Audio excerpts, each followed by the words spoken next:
Dans cet épisode, je vous propose de découvrir 6 carences qui vont enflammer votre corps.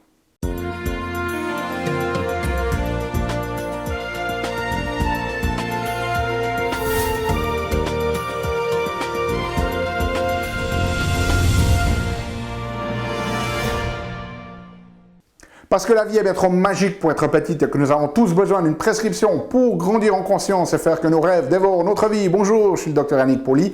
Bienvenue à un nouvel épisode d'une grande vie où chaque semaine je vous propose de découvrir des stratégies pratiques pour grandir en conscience, qu'elles soient d'ordre physique, émotionnel, psychologique ou spirituel, parce que c'est cette conscience qui est au cœur d'une vie pleinement vécue et de notre évolution en tant qu'être humain.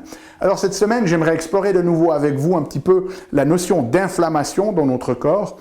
C'est quelque chose de très très important parce que la science montre que la majorité des maladies liées au monde moderne, que ce soit les maladies cardiovasculaires, le diabète, le cancer, les maladies neurodégénératives, les problèmes de syndrome douloureux chroniques, etc., sont liés à un surplus d'inflammation au niveau de notre corps. Et donc, ce qu'il va falloir faire, c'est éviter l'accumulation dans le temps de cette inflammation qui n'est pas une inflammation aiguë comme lorsque l'on se tord une cheville par exemple ou lorsqu'on a une infection, mais une inflammation à bas bruit, ce qu'on appelle une inflammation ou une méta-inflammation. Okay? Donc aujourd'hui, je voulais vous présenter 6 carences qui vont favoriser l'inflammation de votre corps et donc si vous évitez ces carences-là, eh bien vous mettez toutes les chances de votre côté pour éviter cet état inflammatoire chronique à bas bruit.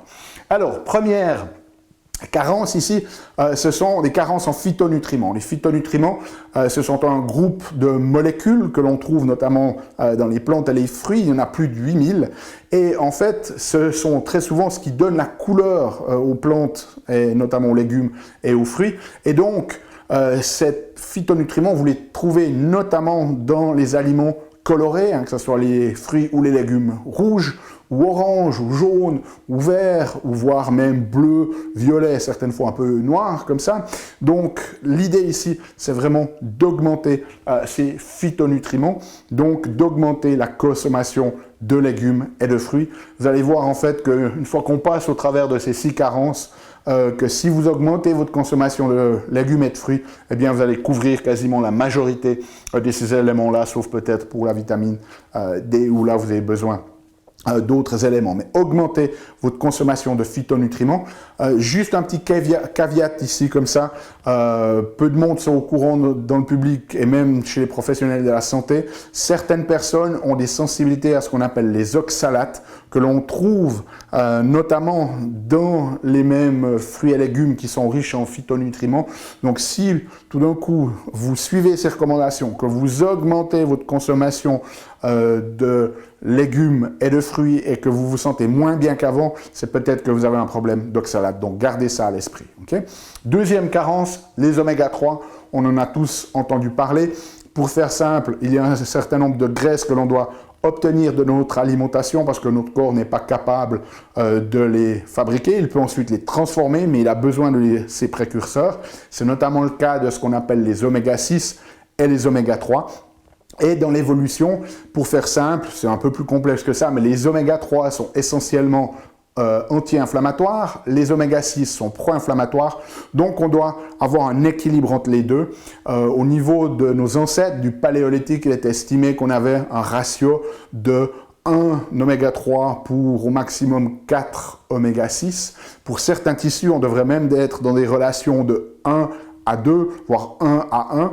Mais aujourd'hui, notamment vu avec la consommation massive d'huile à base de plantes végétales riches en oméga 6, eh bien on se retrouve dans des proportions, on se retrouve avec 10 fois, 20 fois, voire selon les études même 40 fois plus d'oméga 6 que d'oméga 3. Donc on déséquilibre vraiment en faveur du pro-inflammatoire plutôt que de l'anti-inflammatoire. Donc augmentez votre consommation d'aliments riches en oméga 3, notamment les poissons gras. Okay? Ensuite, troisième élément très très important, les fibres. On devrait obtenir au moins 30-40 grammes de fibres par jour. La majorité d'entre nous, on est loin d'être là. Ces fibres, elles sont très très importantes. On ne le sait pas assez, mais elles ont une action anti-inflammatoire. Et ce qui est très intéressant, en fait, ce n'est pas les fibres elles-mêmes, mais leur transformation par notre flore intestinale, par notre microbiome qui va avoir cet effet anti-inflammatoire. Lorsque l'on consomme des fibres, eh bien, ça va servir de nutriments pour nos bonnes bactéries et elles vont transformer ces fibres, qui sont essentiellement des hydrates de carbone, en graisse que l'on appelle des acides gras à chaîne courte. Et ces acides gras à chaîne courte, ils ont toute une série d'actions extrêmement bénéfiques pour notre corps.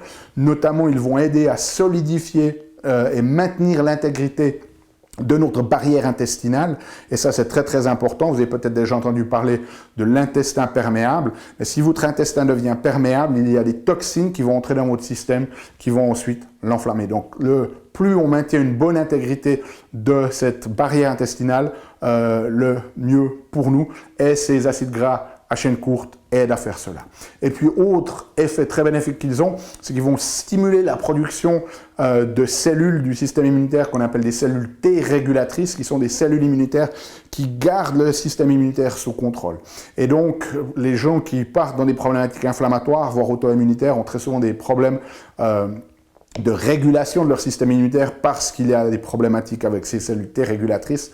Donc ces acides gras à chaîne courte vont favoriser ça. Ils vont aussi favoriser la production d'une molécule que le système immunitaire utilise pour communiquer, qu'on appelle l'interleukine 10, qui a globalement un effet anti-inflammatoire. Okay, donc consommation de fibres très très important.